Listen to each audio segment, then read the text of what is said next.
Salut les amis, c'est Feng, bienvenue à tous dans cette nouvelle revue d'analyse hebdomadaire. Alors nous sommes le 25 août 2018, j'espère que vous passez un excellent week-end.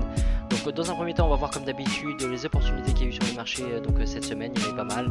Et bien sûr on va voir ensuite les scénarios, les projections pour la semaine qui vient. Allez c'est parti. Too many thoughts on my mind, I can't sleep at night, so I just keep writing. I don't need no help, I don't need opinions, so don't waste my time then. I just been living online, my city don't show me no love and that's fine. Alors EURUSD, donc cette semaine c'était vraiment magnifique, il y avait vraiment un très très beau setup. Donc vous voyez, le marché il a ouvert ici et le premier scénario, donc on s'approchait des 1,15 institutionnels et donc il n'y a eu aucun rejet du price action, d'accord. Vous avez bien vu là le 1,15 il a cassé complètement et l'impulsion qu'on a eu au niveau du 1,13 avec cet engulfing là, vous voyez l'impulsion était vraiment très très forte, on a eu une inversion de la tendance, donc vraiment le EURUSD s'est mis à décoller. La semaine dernière, donc je vous disais qu'il y a eu un beau setup de cassure et de retest du 1,14 institutionnel. Et cette semaine, il s'est passé exactement la même chose au niveau des 1,15. D'accord. Comme quoi les patterns ne sont pas compliqués. Il suffit vraiment d'avoir l'œil et de regarder le marché et d'être attentif. Parce que les patterns se répètent sans arrêt. D'accord. Donc le scénario vert que je vous ai mis. Alors il y avait deux entrées possibles. Donc soit la cassure et le retest au niveau du 1,15 directement. D'accord. Avec cette pattern là. Donc on a une cassure, un retest, un rejet du price action avec ce marteau qui est là. Et par rapport au bloc de contrat baissier que j'avais mis la semaine dernière, donc il y avait un petit danger quand même, d'accord. Ce bloc de contrat aurait pu rejeter le prix, c'est pour ça qu'il y a eu un rebond à ce niveau là, d'accord, mais la tendance était quand même haussière. Donc l'entrée était belle, je sais que pas mal d'élèves l'ont attrapé, bravo à vous. C'était vraiment une entrée vraiment magnifique, d'accord. Donc la deuxième entrée possible c'était quoi? Donc bon, il y a eu d'autres setups, je sais que d'autres élèves ont attrapé aussi le rejet du 1,16 institutionnel à la vente.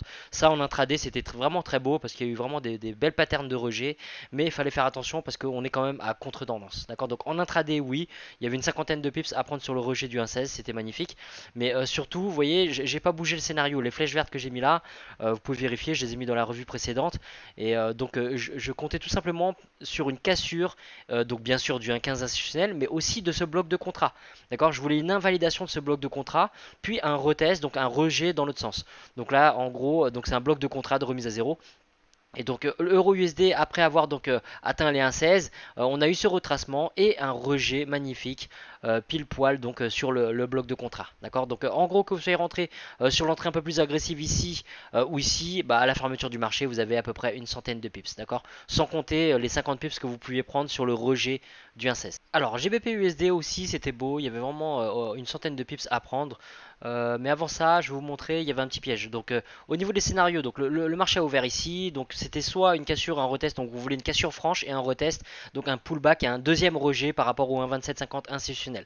Rejet qu'il n'y a pas eu, d'accord. Vous avez bien vu que là, GBP USD a décollé, n'a pas fait de pullback, n'a pas retracé, et donc voilà, donc ça servait à rien de courir après, même s'il y avait pas mal de pips à prendre. Le but c'est pas de prendre ce genre de risque, d'accord. Donc l'idéal, donc après ça, donc on attendait GBP USD par rapport à l'institutionnel à 1,29. D'accord. Donc vous voyez le scénario violet que j'ai mis là, c'était tout simplement un rejet du 1,29. Et j'ai pas mis le scénario de cassure retest et le piège, vous allez voir, il était là. Donc au niveau de GBP/USD, donc on a eu ce rejet, premier rejet. Ici on a eu encore un rejet, d'accord. Donc un rejet un peu plus franc, d'accord. Et le prix ferme en dessous du 1,29, d'accord. Donc sur une entrée en agressif, pourquoi pas, mais bon, cette chandelle là, elle donne pas non plus très envie de vendre quoi. D'accord. Donc ce qui se passe c'est que si on patiente, qu'est-ce qu'on voit? On voit une engulfing juste après haussière et qui remonte et qui ferme au-dessus des 1,29. Donc là ça peut être assimilé à une cassure et un retest et un rejet. D'accord. Donc on peut se faire sortir sur cette pattern là. C'est possible de se faire sortir là-dessus. Donc on prend une petite perte là-dessus, 20-30 pips. D'accord. Mais après, donc qu'est-ce qui se passe? Donc vous prenez votre perte et vous voyez que finalement GBP USD rechute, redescend en dessous du 1,29 institutionnel. D'accord. Et vous voyez finalement un double top. D'accord. Vous voyez un M qui est ici, vous voyez un bel engulfing dans l'autre sens, un deuxième rejet et ça ferme en dessous d'un 29. Donc là vous avez votre pattern d'entrée par rapport au scénario violet que je vous ai mis là. Ok. Donc vous rentrez en vente au niveau des 1,29 et alors là je l'ai pas mis mais on a les 1,28 institutionnels qui sont là, je vais le rajouter. Mais en gros vous voyez vous avez une chute de 100 pips. Donc sur GBP USD vous pouvez dans un premier temps prendre une petite perte par rapport à une cassure retest du 1,29 mais par la suite on a une belle chute jusqu'au niveau des 1,28. Alors après, il y avait d'autres indices qui permettaient d'éviter ce genre de piège. Il fallait par exemple surveiller l'indice du dollar, mais bon, ça c'est encore autre chose. D'accord, donc GBP USD, belle opportunité, petit piège au départ, mais si vous suivez le marché et que vous ne le lâchez pas, eh ben, vous voyez que derrière il y a moyen largement de récupérer la perte et en plus prendre du profit. Alors USD JPY cette semaine, donc c'est un petit peu le home run de la semaine. Bon, Euro USD c'était beau aussi, mais là UJ, donc le marché a ouvert ici. Qu'est-ce qui s'est passé? Donc on le chasse pas, on est en plein milieu du range entre le 110 et le 111 institutionnel. Donc qu'est-ce qui se passe? On voit le prix chuter, d'accord? Donc début de semaine, on voit le prix chuter. Il arrive au niveau du 110, d'accord? Gros niveau institutionnel. Donc là, le scénario bleu, c'était tout simplement un rejet du prix à la hausse. D'accord, donc il n'y a que deux possibilités à arriver à ce niveau-là. Bien sûr, ça peut consolider un temps, mais de toute façon, dans tous les cas, ça va soit être rejeté à la hausse, soit cassé et retesté, ou casser tout court et partir sans vous. D'accord?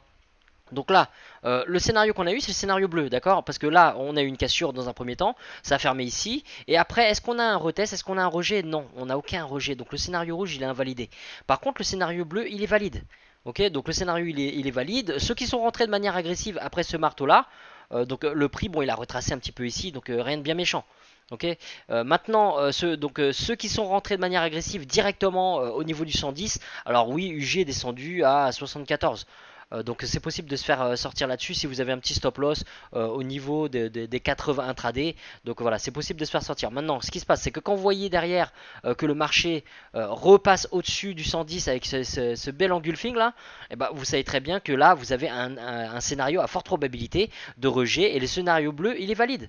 D'accord. Donc qu'est-ce qu'on voit par la suite? Bon, bah le prix, certes, il vient retester. On a une deuxième entrée possible à ce niveau-là. Et donc par rapport au 110, donc le prix, vous voyez, il est monté à 111, quasiment 50. Il y avait quasiment 150 pips. D'accord. Donc facile d'attraper là-dessus, 120, 130.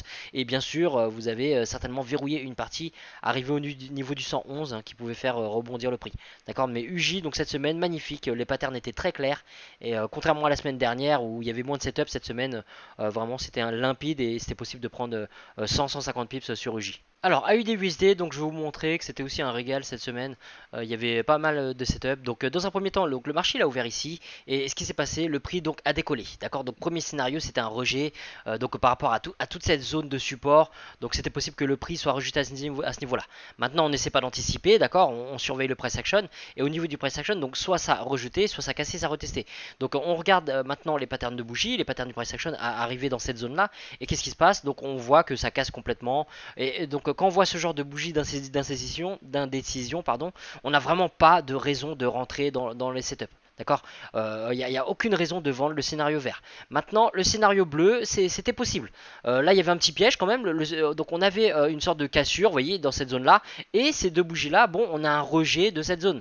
Ok, donc c'était possible à partir de cet engulfing là de rentrer. Sauf que vous savez très bien, je vous dis toujours de faire attention aux institutionnels. Et est-ce que vous allez rentrer donc sur cette pattern engulfing à 20 pips de l'institutionnel à 0,74? Certainement pas. D'accord. Donc si vous analysez la situation globale du prix, malgré les patterns qui sont là, vous n'allez pas prendre le risque parce que votre ratio risque-profit il est mauvais. D'accord. Donc ce piège là, le scénario bleu, s'il y avait une pattern dans ces eaux là encore, ça passait. D'accord. Mais après la fermeture de l'engulfing, c'était trop tard. Le prix il est parti sans vous. Ça servait à rien de rentrer là-dedans. Et heureusement derrière, parce que vu que le prix a chuté, donc c'est tant mieux de ne pas être rentré là-dedans. Et tant mieux que le prix soit parti sans nous. D'accord. Ceux qui ont attrapé en intraday, c'était possible et bravo à vous. Maintenant, le scénario vert de rejet, là on n'a pas de pattern, là au contraire on a une pattern qui va dans le sens inverse. Là on a un rejet, ça peut être assimilé à un retracement. Là oui, ok, on a une chute, mais bon, rien de probant. Les patterns qui sont là, alors ce marteau là, il vous donne encore moins envie de vendre, d'accord? Parce que là vous avez un marteau qui indique donc un rejet à la hausse. Maintenant, à partir de cette chandelle là vous commencez à vous dire, bon, là on a quand même un beau rejet des vendeurs, on est dans le cadre du scénario vert. D'accord. Donc première entrée agressive possible ici. Mais maintenant, le fait qu'on ait la bougie juste avant dans l'autre sens, bon, ça peut prêter à confusion, hein, d'accord. Donc qu'est-ce qui se passe? On attend, et là, on a encore la même chose. On a encore un rejet des vendeurs. D'accord. Donc l'entrée était possible à ce niveau-là. D'accord, l'entrée était possible à ce niveau-là pour une cinquantaine de pips jusqu'à l'institutionnel qui est ici. Maintenant, le scénario violet, il arrive, donc vous voyez, en milieu de semaine. Le scénario violet, c'était une cassure et retest du 0,73. Et c'est exactement ce qui s'est passé. D'accord. Donc Si vous passez sur les plus petits time frames, vous allez voir que c'est encore plus propre. Donc là, on a une cassure et vous voyez bien qu'on a le rejet à ce niveau-là. Cassure, retest, rejet du 0,73. D'accord. Donc là, une fois de plus, on avait encore 50 pips. D'accord. Donc 50 pips ici, 50 pips là. Donc ça fait 100 pips de potentiel. Et donc le rejet, alors je ne l'ai pas mis parce que je ne pouvais pas deviner que ça arriverait jusque là, donc à la fin de la semaine. Mais comme vous savez comment je travaille, le rejet ou la cassure, le retest du 72,50, c'était fort probable. Ok. Donc là, on avait un rejet possible. Alors bien sûr, si vous attendez la fermeture de l'engulfing qui est ici, même histoire qu'ici. Vous n'allez pas rentrer ici après un tel engulfing alors que vous avez le 0,73 qui est quoi? Qui est justement encore une fois à 20 pips au-dessus de votre tête. En swing, en H4, c'est trop dangereux de faire ça. D'accord. Donc soit vous avez trouvé des patterns de rejet en intraday qui vous indiquaient donc de rentrer ici à l'achat, d'accord, ou durant ce mouvement-là, mais certainement pas à la fermeture de l'engulfing. Ok. Donc si vous êtes rentré au niveau des 72,50, vous voyez le prix est remonté au niveau des 73,26. Donc il y avait 70 pips à la hausse. D'accord. Donc 100 pips à la baisse, 70 pips à la hausse. Alors NZD USD, c'est pareil, il y avait vraiment des setups sur toutes les paires majeures cette semaine. Donc vous pouvez vérifier, d'accord, pour ceux qui ne me croient pas, parce que là ça paraît vraiment trop beau, mais vérifiez sur mes revues précédentes, d'accord. Regardez la revue de la semaine dernière, dimanche dernier, et vous verrez que ça n'a pas bougé d'un poil, d'accord. Toutes les flèches, toutes les projections que j'ai mis, c'est pas pour rien. Alors oui, il y a des flèches dans tous les sens, il faut avoir des scénarios et être préparé à tout. Par contre, les zones d'attaque, les zones sensibles, je les ai bien mises à l'avance, d'accord. Donc je suis bien conscient que c'est facile d'analyser sur ce qui s'est déjà passé, mais si vous vérifiez, vous verrez que je vous ai donné ces projections avant même que ça arrive. D'accord. Le marché, il en était encore là, ok, et j'ai fait les projections de rejet par rapport à l'institutionnel à 0,67. D'accord. Donc le prix, il est bien monté, il a grimpé jusqu'à 0,67. On a eu un rejet, ok, donc il a forcément piqué un petit peu, une vingtaine de pips en swing, c'est rien du tout. Et donc je vous disais qu'on avait aussi le niveau du Fibo 50 qui appuyait par rapport au 0,67. Donc on avait deux raisons vraiment, et là encore j'ai pas rouvert les points pivots, mais bon, on avait certainement d'autres raisons donc d'appuyer techniquement ce scénario. Ok, donc plus vous avez d'outils techniques qui confortent votre analyse, plus vous avez les probabilités dans votre sens. Ok, donc le rejet sur NZD-USD 0,67, il n'est pas descendu jusqu'à 0,66, mais il est arrivé jusqu'au 66,18. D'accord, donc 80 pips de chute, là-dedans vous pouvez attraper largement 50, 60, 70 pips sans problème. D'accord, je vous dis pas d'attaquer, d'attraper le point le plus haut, de finir, de fermer au point le plus bas. Moi-même, je ne fais pas ça. Je ne peux pas deviner à quel endroit exactement le prix va se retourner. Personne ne peut deviner. D'accord, mais ce que je vous dis, c'est que sur un mouvement de 80 pips, vous pouvez largement attraper vos 30, 40, 50 pips et faire votre semaine avec. Alors USD4, c'est pareil, c'était vraiment un cadeau les amis, d'accord. Donc ceux qui n'ont pas pris ces setups, c'est vous, c'est de votre faute, d'accord. Donc soit vous n'étiez pas devant l'écran, et ça je peux bien le comprendre, mais si vous étiez devant vos graphiques, donc au moment où les patterns se sont réalisés, je veux dire, je vous ai mâché le boulot, c'était déjà préparé. Ces setups là, vous les avez depuis dimanche dernier, d'accord. Donc en gros USD4, les projections, on avait donc bien sûr à la hausse, à la baisse. Est-ce qu'on a eu une cassure, un retest du 1,31? Non, aucune raison donc d'acheter à partir du 1,31. Est-ce qu'on avait une raison de vendre USD-CAD, cassure, retest, invalidation du bloc de contrat? Non plus. D'accord. Donc là, ce qui nous intéressait, c'est les scénarios de consolidation. Scénario de consolidation par rapport aux institutionnels, 1,31, consolidation par rapport au 1,30, appuyé par le bloc de contrat haussier qui est ici. Bloc de contrat qui date quand même, d'accord, et qui a fait vraiment... là, il n'y a aucune ambiguïté, d'accord. Donc pour ceux qui connaissent, les blocs de contrat identifient les forts mouvements, donc les forts volumes des banques, d'accord. Et donc à partir de là, vous pouvez, avec de fortes probabilités, vous dire que les banques qui ont acheté fortement ici vont certainement réitérer quand le prix revient. Et vous voyez, c'est ce qui s'est déjà passé une première fois. Le prix, donc quand il est revenu, donc vous êtes d'accord avec moi, le bloc, on pouvait le placer déjà depuis longtemps, hein. On pouvait le placer depuis mi-juin. Et donc le prix, quand il est revenu dans cette zone-là, aux alentours de fin juillet, début août, et ben le prix, il a été rejeté. D'accord. Et là, qu'est-ce qui s'est passé cette semaine? Donc le prix a chuté dans un premier temps. Alors oui, il y a eu un rejet, il a grimpé un petit peu sans toucher les 1,31. Donc notre premier scénario rouge, vous voyez, il faut être honnête, le prix il n'est pas monté là. Donc attraper une vente ici, c'était pas possible. Enfin, c'était pas possible, c'était risqué parce que le scénario, la projection, c'était d'attendre un rejet du 1,31, un rejet qu'il n'y a pas eu. D'accord. Parce que le prix n'est pas arrivé jusque-là. Donc qu'est-ce que vous faites? Vous êtes patient, vous analysez le marché, vous observez, vous regardez, et là le prix, qu'est-ce qui se passe? Il chute. Il chute, il chute, et là, faut être patient. Le prix, au moment où il arrive sur les 1,30, votre projection est déjà là. Vous voyez un rejet au niveau du bloc de contrat. Si vous regardez bien, il n'y a que des pics, il n'y a que des mèches dans le bloc de contrat. Il n'y a pas de corps de bougie. Donc les acheteurs, ils sont là, ils sont en présence. Ok, le gros poisson qui a fait donc la grosse hausse qui est ici.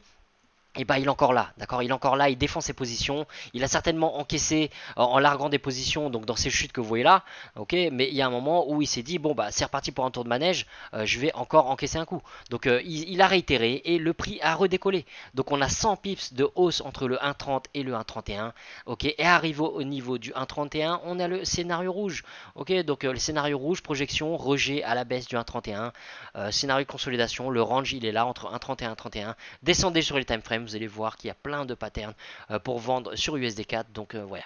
Donc voilà, 100 pips à la hausse, quasiment 100 pips à la baisse, d'accord. Donc vous voyez, c'est descendu à 6 pips près. On avait 100 pips à la baisse aussi. Donc voilà, on va pas chipoter. Il y avait 196 pips. Là-dessus, vous pouviez largement prendre 100, 150, 180 pips, d'accord. Ou même à la limite, attraper un seul des deux scénarios et attraper 80, 90 pips. Ça vous fait votre semaine. Alors le DAX, donc pour cette semaine, qu'est-ce qui s'est passé? Donc le scénario c'était quoi? La projection c'était une cassure retest des 12 250 points. Ok, donc qu'est-ce qui s'est passé? Ouverture de marché, gap. Donc l'indice est parti sans nous, il a décollé directement. Puis après il est resté dans une petite consolidation là.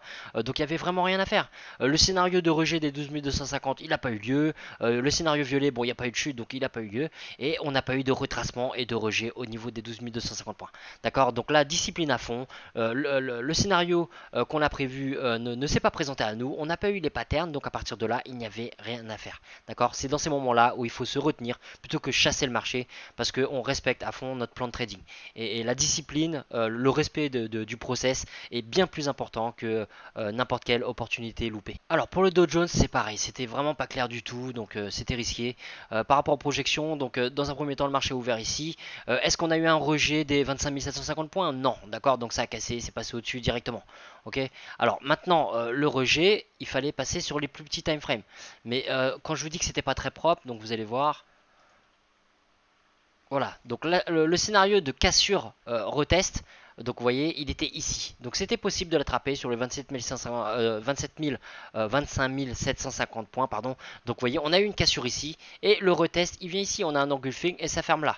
D'accord, donc c'était possible de l'attraper, mais il fallait être vif, d'accord. Donc c'est vraiment arrivé directement après l'ouverture du marché. Donc maintenant, qu'est-ce qui s'est passé? Quand ça a ouvert, vous voyez bien que le scénario bleu, il n'y avait aucune raison de vendre le rejet. D'accord, ça a cassé directement, c'est passé au-dessus. D'accord, donc le seul scénario qu'on pouvait attraper, donc c'était le scénario vert. D'accord, le scénario vert casse sur retest, mais comme je vous ai dit, le retest il est arrivé très très vite ici. Et c'était un petit peu ambigu parce que vous voyez au niveau du rejet, l'indice il est quand même repassé en dessous des 27 000, des 25 750 points pour repasser juste derrière. Donc il fallait attendre l'engulfing. À la fermeture ici c'était possible de rentrer. D'accord, et donc vous voyez c'est monté jusqu'au 25 880 à peu près. Alors le Nasdaq donc pour cette semaine c'était vraiment mort, on va pas s'attarder là-dessus. En gros vous voyez on cherchait un rejet par rapport aux 7500 points et ça arrive péniblement dessus. Donc pour l'instant on est en cours par rapport à cette projection là, on va voir s'il y a un rejet. On n'essaie pas d'anticiper, on verra ce que le marché va nous montrer.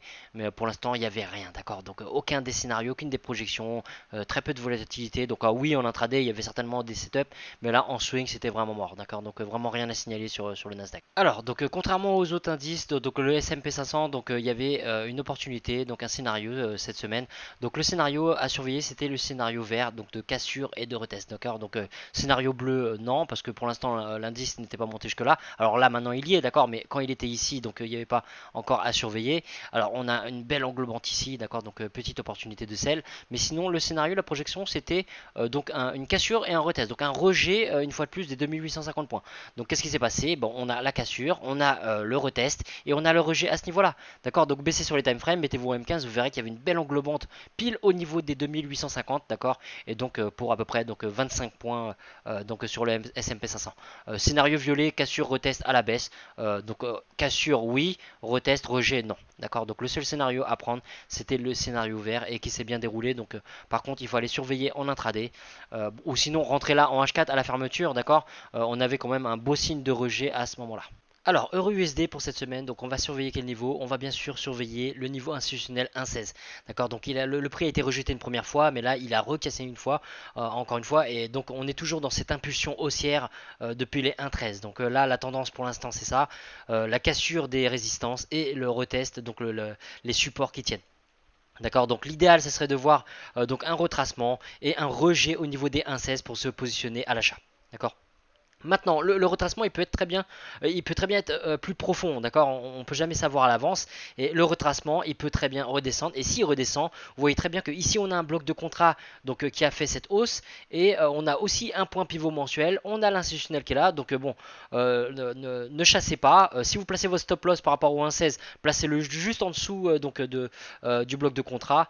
Mais voilà, donc le scénario violet, ça serait donc un retracement et un rejet par rapport à ce bloc de contrat et le point pivot.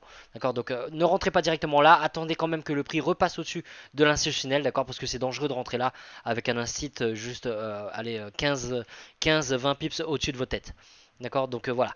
Soit un retracement sur le 1,16, soit un retracement sur le bloc de contrat pour acheter. Sinon, si le prix décolle sans nous, il faudra à ce moment-là regarder au niveau du point pivot mensuel et au niveau du 1,17. D'accord, voir si on peut avoir une occasion en intraday de prendre un rejet de la même manière qu'il y a eu sur le 1,16 ici. Ok, mais bon, c'est à contre-tendance, il faut quand même faire attention. Ok, et donc si euro USD chute à ce moment-là, faudrait voir pour une cassure et un retest du 1,16 à la baisse. Et l'idéal, ça serait quand même d'attendre une invalidation de ce bloc de contrat. C'est toujours plus safe. Ok, et bien sûr, s'il redescend sur le 1,15, on cherche exactement les mêmes patterns du price action.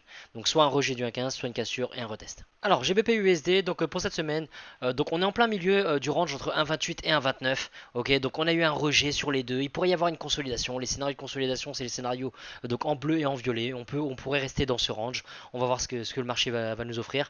Donc sinon, si vous avez une cassure par rapport au 1,29, faites attention au point pivot, d'accord, mensuel par rapport au haut qui est ici. Vous voyez, le prix a vraiment réagi. Donc prendre une cassure retest, c'est pour ça que je ne l'ai pas mis sur le graphique. Prendre une cassure retest du 1,29, ça serait risqué de se prendre un retournement juste au-dessus. D'accord, donc à peine 20-30 pips au-dessus, il y a vraiment ce gros point pivot mensuel. Donc préférez une cassure et un retest de ce point pivot du haut qui est ici pour passer à l'achat en verrouillant une partie de votre profit à 1,30. Si le prix décolle directement jusqu'au 1,30, donc surveillez un rejet à ce niveau-là. J'ai pas mis, mais bon, cassure retest du 1,30 possible éventuellement aussi. Maintenant, si GBP USD chute, donc on peut avoir un rejet par rapport au 1,28, ok, ça nous formerait un double bottom à ce niveau-là. Et sinon, bien sûr, donc une cassure retest du 1,28 pour aller chercher les 1,2750 voire 1,27. Alors pour UJ cette semaine, donc j'ai laissé volontairement le scénario de cassure retest de la semaine dernière parce qu'on est en plein dedans, d'accord. On a la cassure qui est là, donc on a bien eu l'impulsion haussière par rapport au 110, un beau rejet ici, je l'ai pas mis, mais vous voyez une fois de plus le bloc de contrat il a super bien marché, d'accord. Donc il y a un bloc de contrat ici, qui a créé cette impulsion et quand le prix est revenu dessus, vous voyez c'était magnifique, très très précis. Le bloc de contrat a vraiment fait décoller le prix et donc là on a un nouveau bloc de contrat à ce niveau-là. Donc maintenant, donc on a eu cette cassure, éventuellement si on a un rejet. Au niveau des 111, on pourrait se positionner à l'achat. D'accord, c'est pas le scénario rouge, c'est le scénario violet qui est là. Hein, d'accord, le scénario rouge, ce serait dans le cas où UJ repasse en dessous des 111, reteste, fait un pullback et rejette à nouveau au niveau du price action pour se positionner à la vente. D'accord, donc maintenant, si UJ décolle, faites attention au point pivot mensuel qui est là et au niveau du 112. Et si bien sûr il chute sans retest et que vous ne pouvez pas l'attraper, vous n'avez pas le temps de l'attraper ou pas de pattern tout simplement, et dites-vous que le bloc de contrat qui est ici, il peut faire réagir une autre fois le prix avec l'institutionnel 110 ici qui appuie. Alors, AUD-USD pour cette semaine, donc on est au niveau des 0,73 institutionnels. Donc, si le prix redescend juste un petit peu, on aurait un retracement par rapport à un scénario de cassure retest du 0,73. D'accord, donc si le prix retrace, regardez vos patterns du price action à ce niveau-là. Ok, et faites bien attention au point pivot mensuel qui est ici par rapport à votre ratio risque-profit. Maintenant, si AUD-USD décolle, bon bah bien sûr, vous regardez la même chose au niveau du 0,74. Le 0,74, vous voyez qu'il est appuyé par rapport au point pivot mensuel, donc c'est une zone très très sensible. D'accord, c'est une zone sensible et le prix donc pourrait très bien se retourner ou casser et retester. On n'anticipe pas, on va laisser le marché faire et on se positionnera en fonction des patterns qui se présentent pour avoir les meilleures probabilités. Maintenant, si le prix chute sans nous donner une cassure et un retest du 0,73, donc le scénario violet, à ce moment-là, vous allez surveiller vos patterns au niveau du 72,50. Alors, NZD-USD, donc là on est vraiment tout près de l'institutionnel à 0,67. Alors, il ne faut certainement pas l'acheter, donc malgré la forte hausse, là ça serait chasser le prix et arriver à la fin du mouvement. D'accord, là le risque c'est quoi? C'est que le 0,67 fasse rebondir le prix, rejette le prix à la baisse, ou bien encore le point pivot, comme c'est passé, comme c'est arrivé juste ici, d'accord, la semaine dernière. Donc surtout faites bien attention, ne chassez pas. Si vous voulez acheter NZD-USD, le moins risqué reste d'attendre donc une cassure retest du 0,67, voire une cassure retest du point pivot mensuel. D'accord, donc si vous avez une cassure retest du 0,67, vous voulez attendre que le prix repasse au-dessus du point pivot pour rentrer à l'achat. D'accord, donc maintenant, si NZD-USD chute, donc on pourrait avoir un rebond. Je vous ai mis la flèche bleue là, ça pourrait très bien intervenir sur le point pivot ou sur l'institutionnel à 0,66. D'accord, ça peut intervenir vite comme tard, ok, dans la semaine. C'est à vous de surveiller votre price action. La zone sensible, la zone d'attaque, elle est là. D'accord, donc maintenant si le prix chute complètement, et bien sûr on va chercher une cassure retest au niveau du 0,66 en faisant attention de verrouiller une partie du profit arrivé au niveau du point pivot mensuel. Et à la hausse, donc pareil, donc une cassure, un retest du 67,50 et faites bien attention au point pivot qui est là. Alors USD4, donc vous voyez le range a été respecté la semaine dernière entre les deux instits, entre le 1,30 et le 1,31. Alors cette semaine tout peut arriver, d'accord, et c'est possible que le range soit une fois de plus respecté, bon ça serait magnifique, hein, d'accord, donc on va faire attention au bloc de contrat, on sait très bien qu'on a une zone de résistance très forte ici avec le point pivot mensuel, donc surveillez vos scénarios rouge et bleu, c'est ce qui s'est passé la semaine dernière. Maintenant si en cas de cassure, on va rester patient, on va pas chasser le prix, on va attendre un pullback, un retracement, et donc si on a un retracement donc au niveau du 1,31 et un rejet du price action, on peut se positionner à l'achat. Et inversement, si on a donc une cassure du 1,30, là par contre on va faire attention à ce que ce bloc de contrat qui a fait réagir tant de fois le prix, on veut qu'il soit invalidé, d'accord. On veut pas acheter dans cette zone là, parce que vous voyez par exemple ici, le prix il est descendu jusqu'ici au niveau du bloc de contrat, puis derrière il a décollé. Donc vous n'êtes pas à l'abri que le prix, bon il casse, il reteste, il arrive dans cette zone là, puis finalement il décolle. D'accord, donc on veut vraiment une cassure franche du bloc de contrat, on veut une invalidation, un rejet, donc un retest, un pullback, puis un rejet du price action à ce niveau-là pour se positionner en vente. Alors les scénarios pour le DAX donc cette semaine, vous voyez on est vraiment dans une consolidation là, on va voir donc si l'indice grimpe au niveau des 12 500 points, on va chercher soit un rejet, soit une cassure et un retest, d'accord, faut être bien patient, laissez le price action se faire. Dans l'autre sens, donc si l'indice chute au niveau des 12 250 points, c'est pareil, d'accord, donc faites attention au point pivot donc qui peut faire réagir le prix, mais sinon donc on va surveiller au niveau des 12 250 avec pour objectif donc les 12 200 si on a une cassure et un retest à ce niveau là. Alors au niveau de l'indice du Dow Jones, donc là vous voyez on est tout près des 25 750 points. Donc si l'indice donc redescend jusqu'au niveau des 25 750 points, on va voir s'il y a des patterns du price action à ce niveau-là. Si on a des rejets à la hausse à ce moment-là, on peut se placer donc sur un achat à forte probabilité. Sinon donc si on voit une cassure et que l'indice repasse en dessous des 25 750, qui retrace et qui rejette une fois de plus, et à ce moment-là vous vous positionnez en vente. D'accord. Maintenant si l'indice décolle sans nous et que donc il arrive au niveau des 26 000 points, dites-vous que c'est une zone institutionnelle très très forte, appuyé par un point pivot, donc là c'est une zone très sensible, d'accord. Donc il va y avoir une bataille entre les acheteurs et les vendeurs, on n'est pas là pour deviner qui va gagner, on va constater donc leur combat, on va voir qui va prendre la main et puis va prendre le dessus et forcément on va se positionner du côté du gagnant, d'accord. Donc si vous voyez que les vendeurs prennent le dessus en rejetant donc à la baisse par rapport aux 26 000, vous vous positionnez en vente. Et dans le cas contraire, donc en cas de cassure, vous attendez bien sûr un retracement et un deuxième rejet au niveau du price action, vous vous positionnez à l'achat. Maintenant, si l'indice il chute, attendez bien sûr un retest au niveau des 25 750 points. Et s'il chute complètement jusqu'au niveau des 25 500, cherchez bien sûr ici un rejet à la hausse. Je ne vous ai pas mis le scénario, mais bien sûr, si ça casse et que ça passe en dessous, vous cherchez le même scénario, d'accord, que le scénario de hausse ici, mais à l'inverse. Une cassure, un retest, un rejet du price action. Alors au niveau du Nasdaq, donc là on est juste en dessous de l'institutionnel des 7500 points. Ok, donc là on va voir s'il y a un rejet à ce niveau là. Il faut surveiller. Si on a une cassure, on cherche bien sûr le retest, ok, le pullback, et on veut donc un last kiss à ce niveau là, donc pour se positionner à l'achat. D'accord, donc on n'essaie pas d'anticiper, on verra ce que ça donne. N'oubliez pas qu'on est toujours dans ce canal haussier, et donc vous voyez il date, et donc pour l'instant la tendance elle est haussière. Et on est en bas du canal, donc pour l'instant la forte probabilité ça reste quand même une cassure des 7500 points qu'on ne va pas chasser, et on va chercher un rejet au niveau des 7500 points. Si l'indice est maintenu au-dessus des 7500 points, à ce moment-là, vous aurez donc une forte probabilité à l'achat. Maintenant, si l'indice donc il est rejeté, et on va quand même par précaution attendre donc la cassure du bas de ce canal, ok, et on veut un retest. D'accord, donc là je l'ai pas mis, mais en gros ça donnerait ça. Si vous voulez vendre, le premier scénario pour vendre l'indice, le Nasdaq, ça serait d'attendre une cassure, un retest du canal à ce niveau-là. D'accord. Maintenant, si ça chute au niveau des 7250 points, à ce moment-là, oui, vous pouvez donc chercher un setup à l'achat ou un setup à la vente en fonction des patterns que vous trouvez au niveau de cette zone sensible. Alors au niveau du S&P 500, pareil, on est dans un canal haussier, donc pour l'instant la probabilité c'est que le point pivot R1 il casse, donc on va voir si donc ça casse et ça reteste. À ce moment-là on peut se positionner à l'achat, faire attention de verrouiller au niveau des 2900 points, ok. Maintenant pour vendre le S&P 500, le plus prudent ça serait quand même d'attendre une cassure. Alors là pareil je l'ai pas mis, mais il faudra attendre une cassure donc de ce bas de canal, ok, et surtout ne pas chasser cette cassure, ça pourrait être tout simplement une recherche de liquidité. Donc on attend une cassure, on attend un pullback, et derrière donc on prend le rejet à la baisse, donc à ce niveau-là.